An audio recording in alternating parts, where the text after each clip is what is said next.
स्वागत है मेरे चैनल वैदिक ज्ञान विज्ञान गंगा पर। हमने अभी तथाकथित नववर्ष देखा। मैं इस पर कुछ प्रकाश डालना चाहती हूँ। इसके कुछ ऐतिहासिक तथ्यों पर प्रकाश डालूँगी जो इसको कैसे अवैज्ञानिक बनाता है। यह तथाकथित या ग्रेगोरियन नववर्ष 1582 में रोम के साम्राज्य में हुआ था। रोमन साम्राज्य में पोप ग्रेगरी ने इसको लागू किया था, इस अधिसूचना को जारी किया था और इसको प्रयोग में लाते लाते 1752 का समय लग गया। सबसे पहले ब्रिटेन ने किया जो कि 1752 था। उससे पूर्व रोमन्स, ग्रीक्स और मिश्रवासी सब के सब मार्च 25 को ही अपना नववर्ष मनाते थे। लगभग यही वैदिक नववर्ष का वसंतकालीन नववर्ष था, लेकिन हमने ऐसी विकृतियों को गले लगा लिया जिसे हम वैज्ञानिक नहीं कह सकते हैं। सत्य है कि महाकवि दिनकर ने बहुत सुंदर एक कविता लिखी है, नहीं है ये नववर्ष हमारा, ठिठुरन के अलावा जिसमें कुछ भी नहीं है उसको आप क्या कहेंगे। रोम के राजाओं ने अपने परिवारों के सदस्यों के नाम पर इन महीनों को रखा, अपने पुत्र पुत्रियों के नाम पर, अपने देवी देवताओं के नाम पर उनको रखा। जैसे अप्रैल के लिए अप्रिलियस है, तो इसको विद्वानों ने अध्ययन करके इन तथ्यों को निकाला है। ये मनगढ़ंत नहीं है। मित्रों, आप सजग तब तक नहीं हो सकते जब तक आप ऐतिहासिक दृष्टि से सशक्त नहीं हैं और आपकी सूचना संपूर्ण नहीं है। ये रोमन्स और ग्रीक्स दोनों ही वसंत को मानते थे, वसंतकालीन नववर्ष को मानते आए।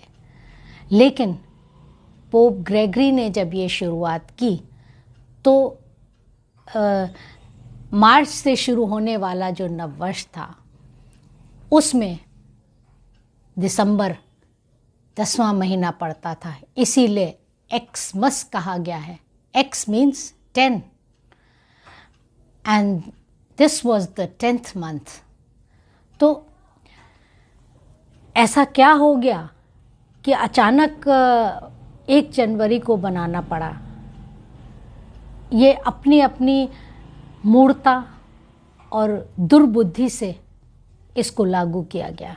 इस अधिसूचना को लागू किया गया या थोपा गया, संसार पर थोपा गया।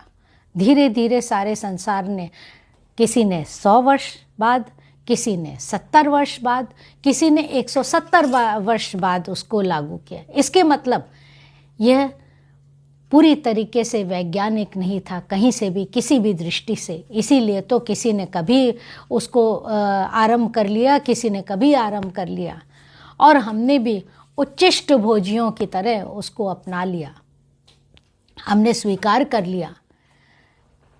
तो ये सोचिए कि जो उत्तम जातियां थीं, उत्तम सभ्यताएं थीं, उन्होंने मार्च में ही क्यों वसंतकालीन नववर्ष मनाते थे? कोई कारण था। दूसरी बात, सितंबर, अक्टूबर, नवंबर और दिसंबर। सितंबर सप्त था, जब उनको कोई शब्द नहीं मिले, कोई रिश्तेदार नहीं मिला, कोई संबंधी नहीं मिला, कोई देवी देवता नहीं मिला, तो संस्कृत से लिए गया सप्तंबर। दोनों शब्द संस्कृत के हैं। सितंबर, अष्टंबर, अक्टूबर, नवंबर, नवम, दशम, दशंबर। तो ये सारी बात है। जनवरी उनके किसी का नाम मिल गया, लेकिन फरवरी के लिए उनको इधर उधर देखना पड़ा। तो फरवरी तो अचानक बेचारा रह गया और उसको 28 दिन से 29 दिन कर दिया गया।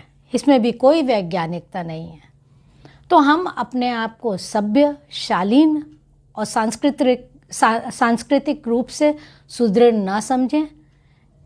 जो झूठ है, जो असत्य है, उसको असत्य माने और जाने, उसकी परतों को खोल कर समझें कि हम किस चीज़ का अनुसरण कर रहे हैं, किस संस्कृति का अनुसरण कर रहे हैं, किस सभ्यता का अनुसरण कर रहे हैं। जो सभ्यताहीन अंग्रेज थे, उन्होंने लादा पोप ग्रेगरी के नववर्ष को, क्योंकि उस समय वो अपनी मनवाते थे, ज़बरदस्ती विवश करते थे, इसलिए, और क्योंकि वो हम पर राज कर रहे थे उस वक्त। उस समय उनका राज था, हम पराधीन थे, लेकिन हम मानने के लिए बाध्य नहीं थे। हमने आवाज़ नहीं उठाई, हमने ये क्वेश्चन ही नहीं किया कि क्या सही है।